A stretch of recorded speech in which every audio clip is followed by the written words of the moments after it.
For a few years, Canada was like a dream for many young Indians.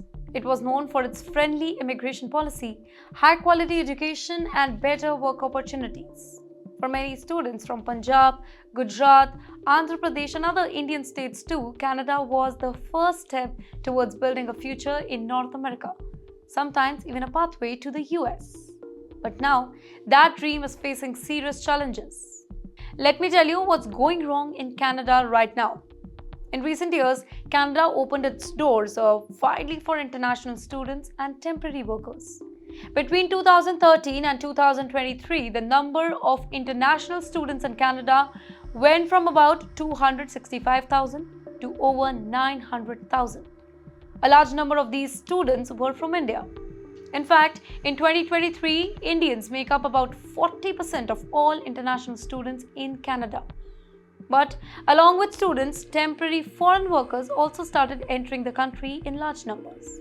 The idea was that these workers could help fill jobs in hotels, restaurants, farms, and other sectors which are facing labor shortage. However, over time, the number of temporary residents in Canada, including students, workers, and refugees, have crossed 3 million. Just a decade ago, in 2013, this number was about 300,000. That's a 10-fold increase. Well, this sudden growth has caused problem. Why? Let me tell you. So Canada's economy has not kept pace with its population increase.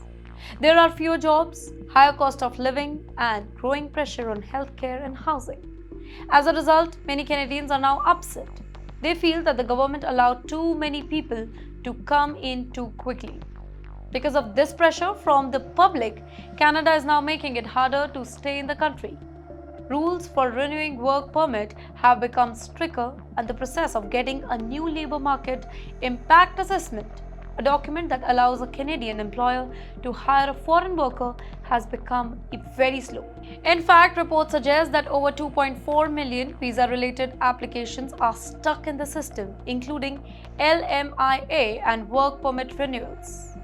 This delay has pushed thousands of migrants, specifically Indian workers, into legal and financial trouble. One Indian family's painful story. Let me narrate it to you.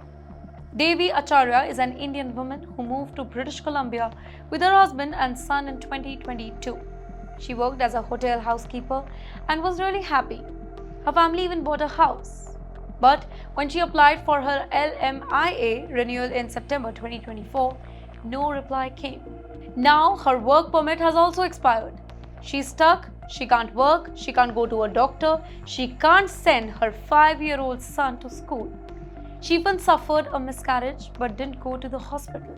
She was too scared of the medical bill because she didn't have valid health coverage anymore. Devi said that she once dreamt of making Canada her home, but now that dream is broken. Many Indian families are facing the same struggle, by the way. Immigration lawyers in Canada like Ravi Jain says that this is a national problem.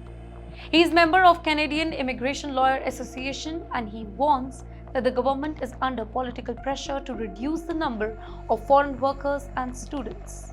According to him, LMIA delay are just one part of a bigger effort to slow down immigration. Well, not just him. Another expert named Darshan Maharaja says that Canada is issuing fewer work permits than the number of people applying. He says that even LMIA applications sent in December 2023 for March 2024 are still being processed. That's how big the backlog is. He also says that many Indians have fallen into the trap of illegal immigration consultants who promised easy work permit, permanent residency, or study visas. These agents charge lakhs of rupees but didn't explain the real situation in Canada. As a result, many Indians now find themselves in legal trouble, unemployed, undocumented, and unable to access even basic health care. With this, let me tell you, it's not just the migrants who are suffering.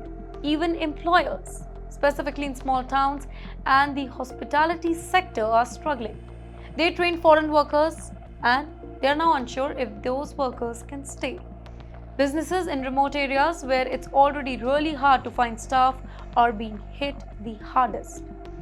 So the question is, what should migrants do? Well, experts are warning Indians do not trust unauthorized agents for consultants. If you are already in Canada and your status is at risk, talk to a licensed lawyer. It's better to take legal advice now than risk being banned from Canada in near future. They also say that Indian government should do more to warn students and workers about the real situation in Canada.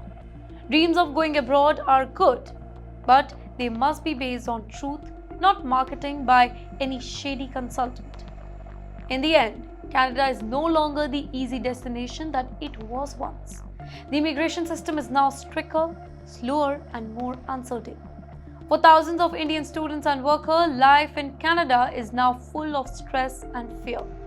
They come with dreams, but are now stuck in a legal nightmare. Until better solutions are found, the best things Indian can do is stay informed, follow legal procedures, and be very cautious about who they trust with their future.